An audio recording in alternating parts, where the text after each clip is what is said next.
Hey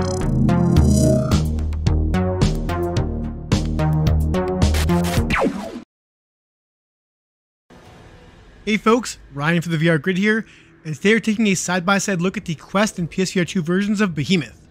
Now, if you want to see the opening stages, check out the Upload VR side-by-side, which showcased probably the worst part of the game. So we're going to go out where they ended, with this side-by-side of the Quest version on the left and the PSVR 2 version on the right. Now, you'll notice, typically, like always, the Quest 2 version will have a lot of dumbed-down textures. What I noticed a lot is that the Quest version, especially in this first stage, used a lot more snow, I think just to hide the environmental differences, and it was smart. That's actually a really smart move because it covering things in snow still makes it look relatively real. Now you'll see the PSVR 2 side, of course, it looks much more realistic as far as those rocky walls. There's just more crags and divots, all the kind of stuff you'd expect, you know, from rocks. But honestly, in my time in the headset, on the Quest headset rather, I was impressed. I was very impressed by just how much of the game is intact. Like it's, one, it plays nearly identically. In my experience, there isn't too much of a difference. You'll see in this climbing section on the climbing rocks you have to grab. On the PSVR 2 version, they kind of blend in with the environment better, whereas I found out they kind of stood out quite a bit on the Quest version. Just one of those kind of things where kind of gamifies the experience a bit more, you know, kind of like, not say it ruins immersion, but it does kind of, when you just notice those handholds, you can't help but just think, oh, right, I'm in a game. Anyways, the vistas you see, all the views are here. Like the scope of this game on the Quest is still intact. Like the draw distance, it's all here. So a bulk of this video will just be highlighting some similarities, differences, and just highlighting some things I noticed that you should pay attention to. You know, I'm not going to mince words here. The PSVR 2 version is visually the superior version in almost every way. And I say almost because sometimes when they do the like static lighting effects, or they kind of change the lower the details or change textures on the Quests, it happened in Iron Man VR actually, but it happened here as well, where just some of those rocks kind of look almost more real, like it's almost like hyper real. But it's an artistic choice, I think, that pops. Now, see here with the armored dude, it's just just higher quality detail. There's just more stuff happening on his armor. You can see all the dents and dings. It's just a lot more clear and finite.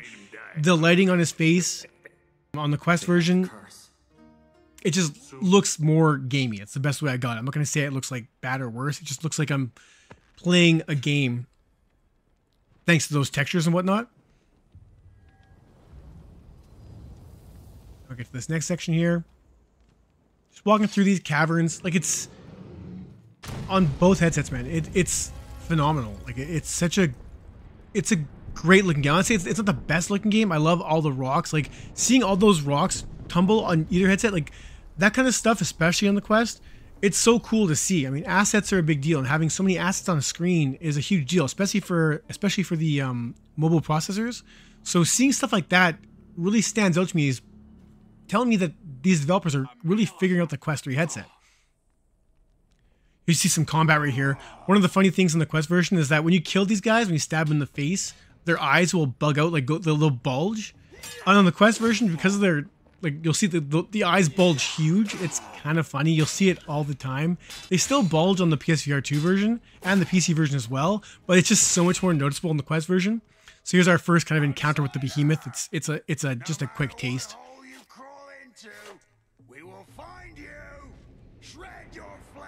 Let this guy yell at you for a bit here, and here it comes. I forget this guy's name now. I've played this game 3 times now, this stage, and I can't remember. You saw the extra snow effects on the PSVR 2 side as it fell. And you look at the back of the Behemoth, you can see there's just more stuff on his back as far as like the trees and stuff. Another thing too, you'll see later, but the fire on the PSVR 2 version looks much more realistic. On the Quest version, it's kind of just like a 2D image that follows you. It might even be that on the PSVR 2 version, but the extra ambient effects around that do make it look better. You'll see on the PSVR 2 side, my sword got stuck in my shield for a little bit there. Just one of those kind of janky, glitchy moments. Here's this dude. This isn't like a boss. This is actually like a regular guy you'll find lots. Feels like it's like a mini boss at first, but he's just a tough dude. And as it gets close, you'll see, like I said, it just comes down to that texture quality. And there's just a lot more detail on the PSVR 2 side. And I mean, I'll do a side-by-side video for the PSVR 2 and PC as well. The PC has even more fidelity. It pops in the headset. But the PSVR 2 and PC versions are fairly comparable. Stuff you'll see is like when they swing, there's just more like, there's more of like a comic book like arc you'll see on the PSVR 2 side. It's lesser on this one. Up close, you see the textures on this section, where you can kind of see where the PSVR 2 is getting all the work done. Even the background ocean, you can see it's all moving. It just looks more detailed. That's what carries on through this entire experience. I mean, the Quest version is no slouch, and if you weren't, this is the thing, is if I wasn't doing a side-by-side, I think people would be a lot, well, it shouldn't be, people would be a lot more forgiving. It's easy to come after the Quest version for what it's not doing, when, in my personal experience, it's actually amazing at what it is doing. This is a funny little moment here. I'll break this vase to my right, and then, because you can break vases to get items, but then in the environment, there's these two little small glasses over here, and I go to hit them, and they're stuck in the environment, so you can't do anything with them. I just thought it's one of those kind of like immersion breaking moments that, you know, I'm not going to slag developers. So fire, once again, fire just looks so much better on the PSVR 2 side. There's just, like I said, it's just that extra processing power.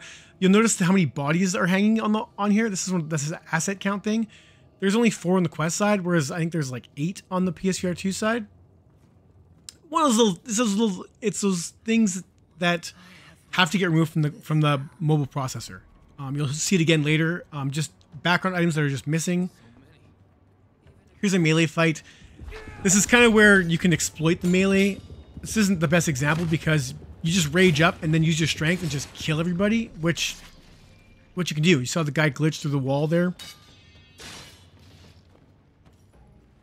So the fighting, I mean, I know there's the systems in place it's fine. I think in my experience it works fairly well. Not all the time as far as the parrying and stuff goes, but because you're given abilities that bypass that system, it becomes weird. Here's the background. You see the background. There's trees missing.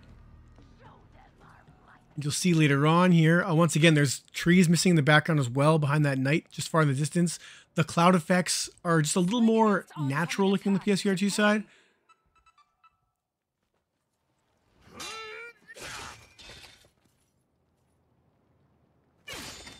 But the combat remains the same.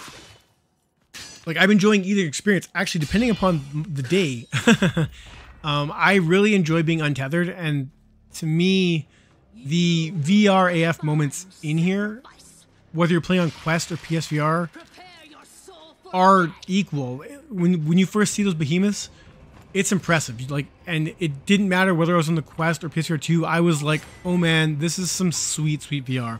I've said before, I love the use of scale, and a game like Behemoth that has these monstrous beings, you know, you have to have them crawl around their feet. We'll get to that in a second.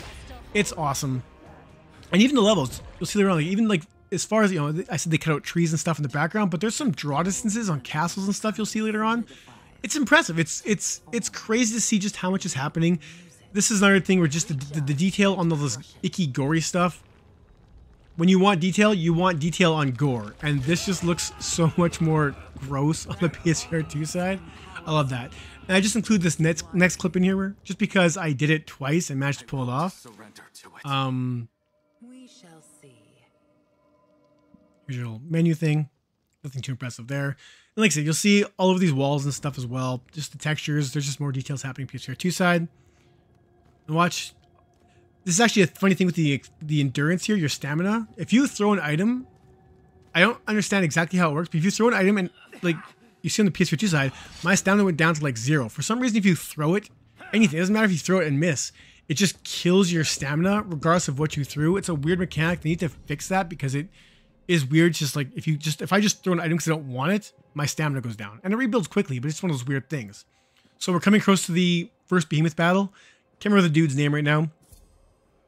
But you'll see here as we approach the cavern entrance, once again, both of these are so comparable. Visually speaking, I'm stunned by this game at times. So you'll see as we crawl out of here, you miss the effects of the wind on the ground there. But look, all the grass that you see on the PS2 side, it's just absent from the Quest version. And that's I think the largest takeaway from this video is they're comparable. Like, their texture quality is lower, but it's still impressive. There's less assets, but there isn't like less to a point of, you know, it's, if you didn't know, you wouldn't care, right? Which I think is kind of my final thoughts on the visuals in here. Because if you didn't know, if I didn't do this side by side, like other than the, like I said, reduced textures, that kind of thing, in my initial playthrough, I was thoroughly impressed by the Quest version. So here comes, what's this guy's name? Shackle? Shackle something or other. Sorry, I think I'd listen to this guy's talk again over and over and over. So, like I said, have a look at the Behemoth on his back. You can see there's just a little more stuff happening. His skin, there's finer details. The shadow on the ground, you saw that as well. It's still impressive, man. Like, I'm watching this now and just thinking, man, I can't wait to dive back into this and play some more. Is it perfect? Not by any stretch. But is it bad? Not by any stretch. I'm having a fair bit of fun with this, and I can't wait to play more. So this is kind of the tail end. I'm not going to show you beating the Behemoth. I'll save that for you guys to play it. This is the end of the first stage. We're going to get to the second stage very quickly, just because I think people are going to do a lot of sides-by-sides that cover the first stage. And I think it's important to cover the second one because just that it kind of loses that snowy, wastelandy aspect and puts a lot more lighting and kind of finer details in there. So we'll see. Here's the end of Shackle Nose. We'll call him Shackle Nose. Look at that snout. And then this is the next stage. It's a warmer stage. The best I got is it's a warmer stage. It kind of showcases, you know, it's not just this blighty, snowy wasteland, which is fine. If the whole game was like that, I would have been cool with it. So it's cool to see things mix up. You can see just details on those further textures look better. When he looks to the right here, when I look to the right rather, you'll see the ships in the ocean. That actually shocked me. It just kind of how rough they looked. The ground just looks so much lower res. I feel like they put a lot of work into hiding stuff in that first stage with that snowy, washed out background. And then when they tried to go for a more less foggy, you know, not hiding behind the weather kind of thing, you can kind of see the shortcomings come through a lot more on the quest, at least as far as this section goes. That said, you know, I'm not slamming it. I'm just saying there are differences. That's all I'm saying here. You'll see some pop in here, I believe, on both sides. This is one of those kind of weird worst spots. I haven't had a chance to play through this with the this is the day pre-patch stuff, sorry. I didn't get a chance to do this stage comparatively with the post patch. So my understanding is a lot of the pop-ins been fixed, and I feel like areas like that specifically would be addressed more. So here's our kind of last little final bit. There's a minute left in this video, so I'm going to stop talking here right away and just let you enjoy this final little bit. But I do love the hues of this second stage. I like how it changes things up, that nighttime setting. It looks gorgeous. It's a gorgeous looking game, and I'm really hoping that it even sees some updates that make it look better on both platforms. I would love to see a more of a Quest 3 optimization, that sort of thing. Even, man, PS5 Pro would be sweet. I know I don't have a Pro yet, but it'd be cool to see that kind of support. And that's all I got to say. I think I'm going to leave it here. I'm going to let you guys enjoy this last final battle. I'm going to cheese the system. Don't make fun of my battle skills. I'm just literally just powering through this just to get footage. Now that this video's out of my way, I can finally kind of sit back and relax and enjoy the game. Thank you guys so much for watching. Please let me know what you think in the comments below. And once again, I will have a PC and PSVR 2 video happening soon. That's it for me. That's it for this one. Thank you so much for watching.